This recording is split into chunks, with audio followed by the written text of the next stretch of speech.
ಮಾತಾಡೋಕ್ಕೆ ಅವಕಾಶ ಕೊಡ್ತಾರೆ. ಆವಾಗ ಸಂದೆಗೆ ಸಿಎಂ ಅವರು ನೇರವಾಗಿ ಹೇಳ್ತಾರೆ. ಪರಿಶಿಷ್ಟ ಜಾತಿಗಳ ಒಳ ಮೀಸಲಾತಿ ಜಾರಿಗೆ ಸಂಬಂಧಿಸಿದಂತೆ 56,342 ಖಾಲಿ ಹುದ್ದೆಗಳ ಭರ್ತಿಯಲ್ಲಿ 15% ಒಳ ಮೀಸಲಾತಿಯ ಸ್ಪಷ್ಟವಾಗಿ ಅನ್ವಯಿಸಬೇಕು ಹಾಗೂ 56% ಒಟ್ಟು ಮೀಸಲಾತಿಯನ್ನು ಸಂವಿಧಾನದ 9ನೇ ಅನುಸೂಚಿಯಲ್ಲಿ ಸೇರಿಸುವಂತೆ ಒತ್ತಾಯಿಸಿ ಮಾದಿಗ ಸಮುದಾಯದ ಮುಖಂಡರು ಶಿಡ್ಲಘಟ್ಟ ವಿಧಾನಸಭಾ ಕ್ಷೇತ್ರದ ಶಾಸಕ ಬಿಎನ್ ರವಿಕುಮಾರ್ ಅವರಿಗೆ ಪಕ್ಷಾತೀತವಾಗಿ ಮನವಿ ಪತ್ರ ಸಲ್ಲಿಸಿದರು. ವಿಧಾನಸಭೆಯಲ್ಲಿ ನಮ್ಮ ಪರವಾಗಿ ನೀವು ಗಟ್ಟಿದುರಿಯಾಗಿ ಮಾತಾಡಬೇಕಂತ ನಮ್ಮ ಕೋರಿಕೆ. ಮೇಲೂರಿನ ಶಾಸಕರ ಸ್ವಗೃಹದಲ್ಲಿ ಸೇರಿ ಕರ್ನಾಟಕ ಮಾದರ ಮಹಾಸಭಾ ಸಂಘಟನೆಯು ಮನವಿ ಪತ್ರದಲ್ಲಿ ಪರಿಶಿಷ್ಟ ಜಾತಿಗಳ ಒಳ ಮೀಸಲಾತಿ ಕುರಿತಾಗಿ ಮಾನ್ಯ ಸುಪ್ರೀಂ ಕೋರ್ಟ್ ನೀಡಿರುವ ನಿರ್ದೇಶನಗಳ ಹಿನ್ನೆಲೆಯಲ್ಲಿ ರಾಜ್ಯ ಸರ್ಕಾರ ಕಾಯ್ದೆ ರೂಪಿಸಿ ರಾಜ್ಯಪಾಲರಿಂದ ಅಂಕಿತ ಪಡೆದಿರುವುದು ಮಾದಿಗ ಸಮುದಾಯದ 35 ವರ್ಷಗಳ ಹೋರಾಟಕ್ಕೆ ದೊರೆತ ಐತಿಹಾಸಿಕ ಜಯವಾಗಿದೆ ಎಂದು ಉಲ್ಲೇಖಿಸಲಾಗಿದೆ. ಸಂವಿಧಾನದ ವಿಧಿ 15 ಸಬ್ ಕ್ಲಾಸ್ 4 ಹಾಗೂ 16 ಸಬ್ ಕ್ಲಾಸ್ 4ಗಳ ಆತ್ಮಕ್ಕೆ ಅನುಗುಣವಾಗಿ ಒಳ ಮೀಸಲಾತಿಯನ್ನು ಜಾರಿಗೊಳಿಸಬೇಕು ಎಂದು ಅವರು ಆಗ್ರಹಿಸಿದರು. ನಮ್ಮದೇ ಕಾಂಗ್ರೆಸ್ ಸರ್ಕಾರ ಇದೆ, ಕಾಂಗ್ರೆಸ್ ಮಂತ್ರಿಗಳಿದ್ದಾರೆ. ಇದು ಕಾಂಗ್ರೆಸ್ ತೀರ್ಮಾನ ಮಾಡಬೇಕು ನೀವು ಹೇಳ್ತಾ ಇದ್ದೀರಿ, ಸತ್ಯ. ಆದರೂ ಕೂಡ ನಮ್ಮ ಸಮಾಜದ ಮಾದಿಗ ಸಮಾಜದ ಜನನೂ ಕೂಡ ನೀವು JDS ಶಾಸಕರಾದರೂ ಕೂಡ ನಿಮ್ಮ ಪರವಾಗಿ ಮತವನ್ನು ಚಲಾವಣೆ ಮಾಡಿರ್ತಾರೆ. ಹಾಗಾಗಿ ಪಕ್ಷ ಯಾವುದೇ ಇರಲಿ, ನೀವು ನಮ್ಮ ತಾಲೂಕಿನ ಶಿಡ್ಲಘಟ್ಟ ತಾಲೂಕು ಜನಪ್ರತಿನಿಧಿಯಾಗಿದ್ದೀರಿ. ಹಾಗಾಗಿ ನಮ್ಮ ಮಾದಿಗ ಸಮುದಾಯದ ಪರವಾಗಿ ನೀವು ಪತ್ರಿಕಾಗೋಷ್ಠಿ ಮಾಡ್ತಿರೋ ಅಥವಾ ಉಸ್ತುವಾರಿ ಮಂತ್ರಿಗಳು MC ಸುಧಾಕರ್ ಅವ್ರಿಗೆ ನೀವು ಇದ್ರ ಬಗ್ಗೆ ಅಪೀಲ್ ಮಾಡ್ತಿರೋ ಅಥವಾ ಯಾರೋ ನಮ್ಮ ಮುಖ್ಯಮಂತ್ರಿಗಳು ಅಪೀಲ್ ಮಾಡ್ತಿರೋ, ಒಟ್ಟಾರೆಯಾಗಿ ನಮ್ಮ ಸಮಾಜದ ಪರವಾಗಿ ನಿಮ್ಮ ನಿಲುವನ್ನು ಆದರೆ ಫೆಬ್ರವರಿ 27, 2026ರಂದು ಹೊರಡಿಸಲಾದ ಸರ್ಕಾರದ ಆದೇಶದಲ್ಲಿ ಒಳ ಮೀಸಲಾತಿಗೆ ಸಂಬಂಧಿಸಿದ 2024 ಹಾಗೂ 25ರ ತಿದ್ದುಪಡಿ ಆದೇಶಗಳನ್ನು ಪರಿಗಣಿಸದೆ ಹಳೆಯ ಮೀಸಲಾತಿ ರೋಸ್ಟರ್ ಪ್ರಕಾರ ನೇಮಕಾತಿ ಪ್ರಕ್ರಿಯೆ ನಡೆಸಲು ಸೂಚಿಸಿರುವುದು ಮಾದಿಗ ಸಮುದಾಯದ ಹೋರಾಟಕ್ಕೆ ಮಾಡಿದ ನಂಬಿಕೆ ದ್ರೋಹವಾಗಿದೆ ಎಂದು ಮನವಿಯಲ್ಲಿ ಆಕ್ರೋಶ ವ್ಯಕ್ತಪಡಿಸಲಾಗಿದೆ. ರಾಜ್ಯದಲ್ಲಿ ಖಾಲಿ ಇರುವ 56,342 ಹುದ್ದೆಗಳ ಭರ್ತಿಯನ್ನು ಒಳ ಮೀಸಲಾತಿಯ 15% ಹಂಚಿಕೆಯನ್ನು ಗ್ರೂಪ್ ABC ವರ್ಗೀಕರಣದಂತೆ ಸ್ಪಷ್ಟವಾಗಿ ಜಾರಿಗೊಳಿಸಿ ಮಾತ್ರ ಕೈಗೊಳ್ಳಬೇಕು. ನ್ಯಾಯಮೂರ್ತಿ ನಾಗಮೋಹನ್ ದಾಸ್ ವರದಿಯ ಆಧಾರದ ಮೇಲೆ ಉಪಗುಂಪುಗಳವಾರು ಹಂಚಿಕೆ ಹಾಗೂ ಪರಿಷ್ಕೃತ ರೋಸ್ಟರ್ ಪ್ರಕಟಿಸಬೇಕು ಎಂದು ಒತ್ತಾಯಿಸಲಾಗಿದೆ. ಇದಲ್ಲದೆ ಒಟ್ಟು ಮೀಸಲಾತಿ ಪ್ರಮಾಣವನ್ನು 56%ರಿಂದ 50%ಗೆ ಇಳಿಸಿರುವ ವಿಚಾರದಲ್ಲಿ ಸರ್ಕಾರವು ನ್ಯಾಯಾಲಯದ ಮುಂದೆ ಸಂವಿಧಾನಾತ್ಮಕವಾಗಿ ದೃಢವಾದ ಮಂಡಿಸಬೇಕು. 56% ಮೀಸಲಾತಿಯನ್ನು ಸಂವಿಧಾನದ 9ನೇ ಅನುಸೂಚಿಯಲ್ಲಿ ಸೇರಿಸಲು ಕೇಂದ್ರ ಸರ್ಕಾರದೊಂದಿಗೆ ಸಮನ್ವಯ ಸಾಧಿಸಿ ಅಗತ್ಯ ಸಂವಿಧಾನ ತಿದ್ದುಪಡಿ ಕೈಗೊಳ್ಳಬೇಕು ಎಂದು ಮನವಿ ಪತ್ರದಲ್ಲಿ ಸ್ಪಷ್ಟವಾಗಿ ಹೇಳಲಾಗಿದೆ. ಹಕ್ಕೊತ್ತಾಯಗಳಿಗೆ ಸರ್ಕಾರ ತಕ್ಷಣ ಸ್ಪಂದಿಸದಿದ್ದಲ್ಲಿ ರಾಜ್ಯಾದ್ಯಂತ ತೀವ್ರ ಹೋರಾಟ ನಡೆಸಬೇಕಾದ ಅನಿವಾರ್ಯ ಪರಿಸ್ಥಿತಿ ಉಂಟಾಗುತ್ತದೆ ಎಂಬ ಎಚ್ಚರಿಕೆಯನ್ನು ಸಹ ಮುಖಂಡರು ನೀಡಿದರು. ಮನವಿ ಸ್ವೀಕರಿಸಿದ ಶಾಸಕ ಬಿಎನ್ ರವಿಕುಮಾರ್ ಅವರು ಈ ವಿಷಯವನ್ನು ಸದನದಲ್ಲಿ ಪ್ರಸ್ತಾಪಿಸಿ ಮುಖ್ಯಮಂತ್ರಿ ಸಿದ್ದರಾಮಯ್ಯ ಅವರ ಗಮನಕ್ಕೆ ತರಲಾಗುವುದು ಎಂದು ಭರವಸೆ ನೀಡಿದರು. ಮಾತಾಡೋಕ್ಕೆ ಅವಕಾಶ ಕೊಡ್ತಾರೆ. ಆವಾಗ ಸಂದೆಗೆ ಸಿಎಂ ಅವರು ನೇರವಾಗಿ ಹೇಳ್ತಾರೆ.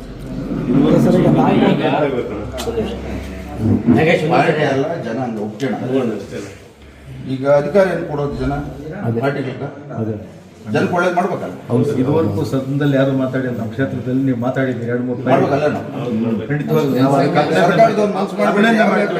ವಿಚಾರವಾಗಿ ಇದುವರೆಗೂ ನಾವು ಪಾಪ ಮಾತಾಡಿದ್ದೀವಿ, 2-3 ಸಬ್ಜೆಕ್ಟ್ ಮಾತಾಡಿದ್ದೀವಿ. ಇದೇ ಸಂದರ್ಭದಲ್ಲಿ ಶಿಡ್ಲಘಟ್ಟ ವಿಧಾನಸಭಾ ಕ್ಷೇತ್ರದಿಂದ ಇರುವ ಮಾದಿಗ ಸಮುದಾಯದ ಅನೇಕ ಮುಖಂಡರು ಹಾಗೂ ಬಂಧುಗಳು ಮಾತನಾಡಿದರು. ಸಾಮಾಜಿಕ ನ್ಯಾಯವು ಘೋಷಣೆಯಲ್ಲ, ಅದು ಸಂವಿಧಾನಬದ್ಧ ಹಕ್ಕು ಎಂಬ ಘೋಷಣೆಯೊಂದಿಗೆ ಮನವಿ ಪತ್ರ ಸಲ್ಲಿಕೆ ನಡೆಯಿತು. ವರದಿ ಗೋರ್ಮಣಗು ಮೈತ್ರಿ ಲೋಕೇಶ್, ಕನ್ನಡ ಮೈತ್ರಿ ನ್ಯೂಸ್, ಶಿಡ್ಲಘಟ್ಟ. ಈ ದಿನ ಒಳ ಮೀಸಲಾತಿ ಜಾರಿಗೆ ತರಬೇಕು ಅನ್ನೋಂಥದ್ದನ್ನು ಸುಪ್ರೀಂ ಕೋರ್ಟು ಆದೇಶ ನೀಡಿದೆ. ಆದೇಶನ ಕರ್ನಾಟಕ ರಾಜ್ಯ ಸರ್ಕಾರ ಮೀನಾಮೇಷ ಎಣಿಸ್ತಾ ಇದೆ. ಈ ಉದ್ದೇಶದ ಹಿಂದೆ ಬಹಳ ದೊಡ್ಡ ವ್ಯವಸ್ಥಿತವಾದಂಥ ಷಡ್ಯಂತ್ರ ಇದೆ. ಅದೇನೆಂದರೆ ಅಸ್ಪೃಶ್ಯ ಜಾತಿಗಳಲ್ಲಿ ಮಾದಿಗರಿಗೆ ಸಿಗಬೇಕಾದಂಥ ಮೀಸಲಾತಿ ಸವಲತ್ತುಗಳನ್ನ ಕೊಡದೇ ಇರೋದ್ರಿಂದ ಇವತ್ತು ಮಾದಿಗ ಸಮಾಜ 35 ವರ್ಷಗಳ ಹೋರಾಟದ ನಂತರ ಇವತ್ತು ಬೀದಿಗೆ ಬಂದಿದೆ. ಅವರ ಸಹನೆಯನ್ನು ಪರೀಕ್ಷೆ ಮಾಡೋ ಮೂಲಕ ಕಾಂಗ್ರೆಸ್ ಸರ್ಕಾರ ಬಹಳ ದೊಡ್ಡ ಮೋಸ ಮಾಡಿದೆ. ಆ ಮೋಸದ ವಿರುದ್ಧ ಇವತ್ತು ರಾಜ್ಯಪಾಲರು ಅಂಕಿತ ಹಾಕಿದ್ರೂ ಅದನ್ನು ಜಾರಿಗೆ ತರೋದಕ್ಕೆ ಸಿದ್ದರಾಮಯ್ಯ ಅವರ ಕಾಂಗ್ರೆಸ್ ಸರ್ಕಾರ ಬಹಳ ಮೋಸ ಮಾಡಿದೆ, ವಿಳಂಬ ತೋರ್ತಾ ಇದೆ ಮತ್ತು ಮಾದಿಗ ಸಮಾಜವನ್ನು ಸಂಕಷ್ಟಕ್ಕೀಡು ಮಾಡ್ತಾ ಇದೆ. ಆ ಮಕ್ಕಳ ಭವಿಷ್ಯ ಏನು 56,000 ಸರ್ಕಾರಿ ಹುದ್ದೆಗಳನ್ನ ಭರ್ತಿ ಮಾಡೋ ಇದರಲ್ಲಿ ಮಾದಿಗ ಸಮಾಜಕ್ಕೆ ಬಹಳ ದೊಡ್ಡ ಮೋಸ ನಡೀತಾ ಇದೆ. ಇದರ ವಿರುದ್ಧ ಇವತ್ತು ಬೀದಿಗೆ ಇಳಿಬೇಕು ಮತ್ತು ನಮ್ಮ ಹೋರಾಟವನ್ನು ಬಿಸಿನ ಮುಟ್ಟಿಸಬೇಕು ಅಂತ ಆ ಪ್ರತಿ ವಿಧಾನಸಭಾ ಕ್ಷೇತ್ರದಲ್ಲಿ ಮಾದಿಗ ಸಮಾಜ ಶಾಸಕರಿಗೆ ಮನವಿ ಪತ್ರವನ್ನು ಅರ್ಪಿಸಿ ಸೆಷನ್ನಲ್ಲಿ ಇದರ ಬಗ್ಗೆ ಧ್ವನಿ ಎತ್ತಬೇಕು. ಈ ಶೋಷಿತ ಸಮಾಜದ ಪರವಾಗಿ ತಾವು ಕಾಳಜಿ ವಹಿಸಬೇಕು ಅನ್ನೋಂಥ ಮನವಿನ ಶಿಡ್ಲಘಟ್ಟ ವಿಧಾನಸಭಾ ಕ್ಷೇತ್ರದ ಶಾಸಕರಾದಂಥ ಸನ್ಮಾನ್ಯ ಶ್ರೀ ಆರ್ ರವಿಕುಮಾರ್ ಅವರ BN ರವಿಕುಮಾರ್ ಅವರಿಗೆ ನಾವು ಅರ್ಪಿಸಿದ್ದೀವಿ. ಇದು ಮುಂದಿನ ಹೋರಾಟಗಳನ್ನು ನಾವು ಮುಂದೆ ಮಾಡ್ತೀವಿ ಅನ್ನುವಂಥದ್ದು.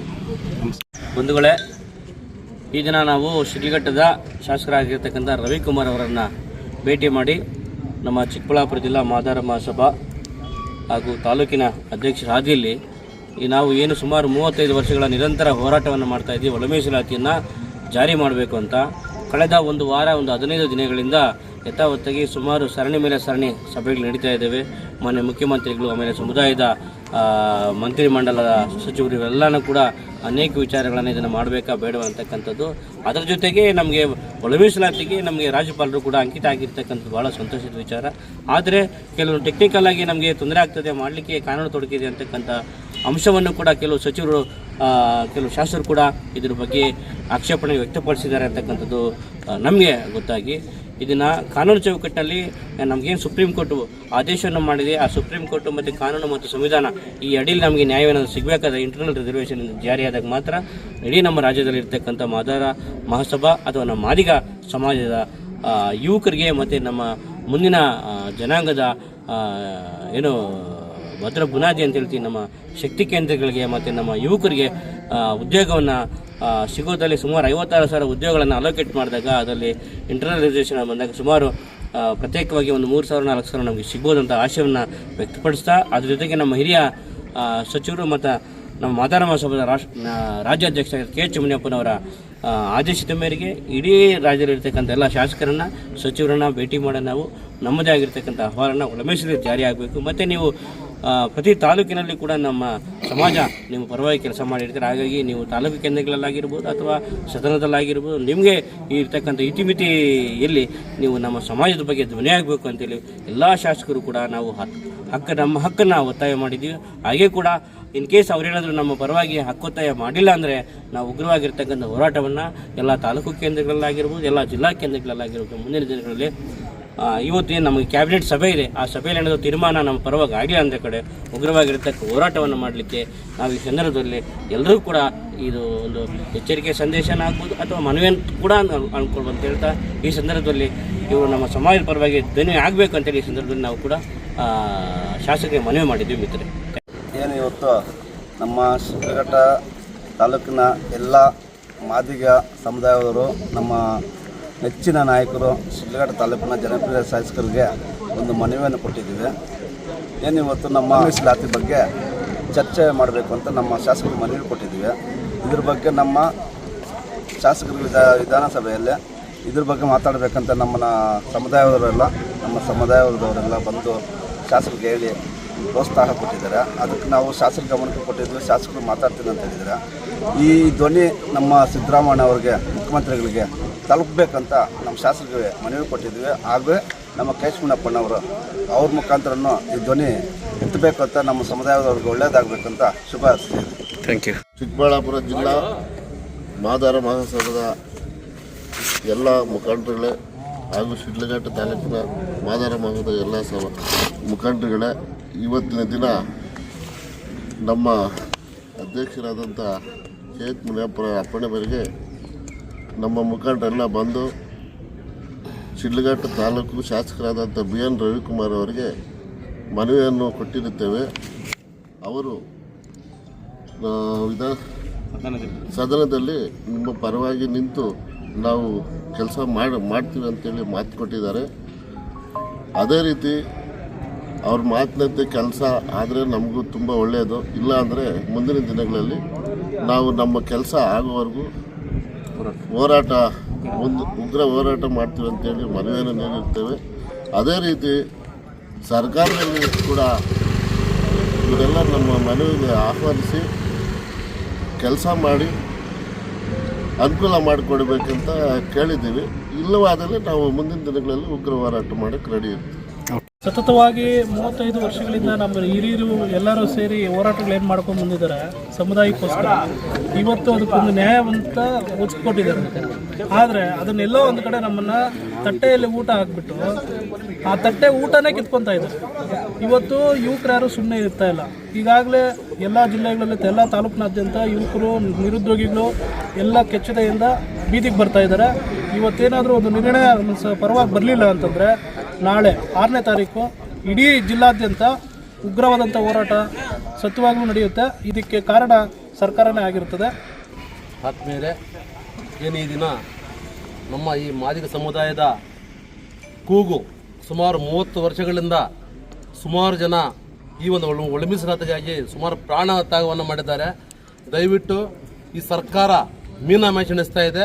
ಯಾಕಂತಂದರೆ ಈ ನಾಗಮೋಹನ್ ದಾಸ್ ಅವರನ್ನು ವರದಿ ಮಾಡಿ ಅಂತೇಳಿ ಸರ್ಕಾರನೇ ನೇಮಕ ಮಾಡಿರ್ತಕ್ಕಂಥದ್ದು. ಅವರು ಕೊಟ್ಟದ ಮೇಲೆ ವರದಿ ಕೊಟ್ಟದ ಮೇಲೆ ಈ ಸರ್ಕಾರ ಇದು ಒಳಮೀಸಲಾತಿ ಕೊಟ್ಟಿರ್ತಕ್ಕಂಥದ್ದು ಏನು ಈ ವರದಿ ಇದೆ ಅದರಲ್ಲಿ ತಾರತಮ್ಯ ಇದೆ ಅಂತ ಇವರೇ ಮೀನಾಮೇಷ ಎಣಿಸ್ತಾರಲ್ಲ, ಇವರು ಎಷ್ಟು ಮಾತ್ರ ಸರಿ ಇದೆ. ದಲಿತರ ಪರವಾಗಿದ್ದೀವಿ ಅಂತ ಯಾವಾಗಲೂ ಹೇಳ್ತಾ ಇರ್ತಾರೆ, ಮಾದಿಗರ ಪರವಾಗಿದೆ ಅಂತ ಯಾವಾಗಲೂ ಹೇಳ್ತಾ ಇರ್ತಾರೆ. ಏನು ಇವತ್ತಿನ ದಿನ ನಮ್ಮ ರಾಜ್ಯ ಅಧ್ಯಕ್ಷ ಆಗಿರ್ತಕ್ಕಂಥ KH ಮುನಿಯಪ್ಪ ಅವರು, ಹಿರಿಯ ಮುಖಂಡರವರು, ಹಿರಿಯ ಹೋರಾಟಗಾರರು ಸಹ, ಹಿರಿಯ ರಾಜಕಾರಣಿ ಸಹ ಅವರು ಇವತ್ತು ಮಾದಿಗರ ಪರವಾಗಿ ಇಡೀ ದೇಶಾದ್ಯಂತ ಹೋರಾಟವನ್ನು ಮಾಡ್ತಾ ಇದ್ದಾರೆ. ಅವರ ಕೈ ಬಲಪಡಿಸಿರೋ ಮತ್ತು ಏನು ಈ ಮಾದಿಗ ಸಮಾಜಕ್ಕೆ ಅನ್ಯಾಯ ಆಗಿರ್ತಕ್ಕಂಥ ಈ ಒಂದು ಹೋರಾಟದಲ್ಲಿ ನಾವು ಯಾವತ್ತೂ ಸದಾ ಇರ್ತೀವಿ. ಮುಂದಿನ ದಿನಗಳಲ್ಲಿ ಏನೇ ಆಗಲಿ ನಮಗೇನು 56,000 ಉದ್ಯೋಗಗಳ ವಿಚಾರವಾಗಿ ಒಳಮೀಸಲಾತಿ ಜಾರಿ ಆಗಬೇಕಂತ ಹೋರಾಟ ಮಾಡ್ತಾ ಇದ್ದಾರಲ್ಲ, ಇದಕ್ಕೆ ನಾವು ಸಂಪೂರ್ಣವಾಗಿ ಮಾದಿಗ ಸಮುದಾಯ ಒಗ್ಗಟ್ಟಾಗಿದ್ದೀವಿ. ಈ ದಿನ ಎಲ್ಲ ತಾಲೂಕಿನಲ್ಲಿ 224 ಶಾಸಕರ ಮನೆ ಮುಂದೆ ಸಹ ಇವತ್ತು ಒಂದು ಮನವಿಯನ್ನು ಕೊಡ್ತಾ ಇದ್ದೀವಿ. ಇದೇ ಪ್ರಕಾರ ಈ ಒಂದು ನಾಳೆ ಸದನದಲ್ಲಿ ಒಳಮೀಸಲಾತಿ ಜಾರಿ ಆಗದಿದ್ದರೆ ಮುಂದಿನ ದಿನಗಳಲ್ಲಿ ಎಲ್ಲ ಸಮುದಾಯಗಳನ್ನು ಒಗ್ಗೂಡಿಸ್ಕೊಂಡು ನಾವು ಹೋರಾಟ ಮಾಡೋಕ್ಕೆ ರೆಡಿದ್ದೀವಿ ಸರ್.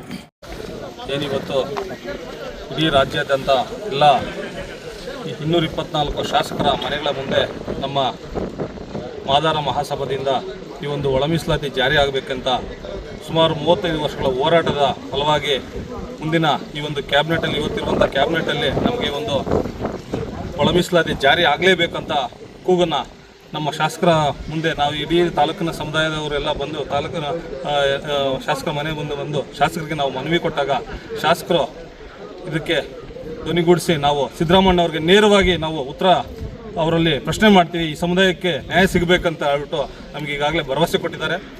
ಹಾಗೆ ನಾವು ಯಾಕೆ ಈ ಒಂದು 35 ವರ್ಷಗಳಿಂದ ನಾವು ಹೋರಾಟ ಮಾಡ್ತಿದ್ದೆ, ಈ ಭೂಮಿಯ ಮೂಲ ನಿವಾಸಿಗಳಾದಂಥ ನಮಗೆ ಯಾವುದೇ ರೀತಿಯ ಮೀಸಲಾತಿಯಲ್ಲಿ ಸೌಲಭ್ಯಗಳು ಸಿಗ್ತಾ ಇಲ್ಲ. ಆದ್ದರಿಂದ ನಾವು ಈ ಒಳಮೀಸಲಾತಿ ನಮಗೆ ಬೇಕೇ ಬೇಕು. ನಮ್ಮ ಮುಂದಿನ ಪೀಳಿಗೆಗಾಗಿ ನಾವು ಈ ಒಳಮೀಸಲಾತಿ ಹೋರಾಟ ಮಾಡ್ತಾ ಇದ್ದೀವಿ. ಇದು ಜಾರಿ ಆಗಲೇಬೇಕು. ಈ ಜಾರಿ ಆಗಲಿಲ್ಲ ಅಂದರೆ ನಮ್ಮ ಒಂದು ತಾಳ್ಮೆನ ನೀವು ಪರೀಕ್ಷೆ ಮಾಡಬಾರ್ದು. ಮುಂದಿನ ದಿನಗಳಲ್ಲಿ ಈ ವಿಧಾನವಾದಂಥ ಹೋರಾಟ ಉಗ್ರವಾಗಿ ತಿರುಗುತ್ತೆ ಅನ್ನೋದರಲ್ಲಿ ಸಂಶಯವಿಲ್ಲ ಅಂತ ಹೇಳ್ತಾ ಸರ್ಕಾರಕ್ಕೆ ನೇರವಾಗಿ ಎಚ್ಚರಿಕೆ ಕೊಡ್ತಾ ಇದ್ದೀವಿ. ಅಶೋಕ್ ಮಳ್ಳೂರು.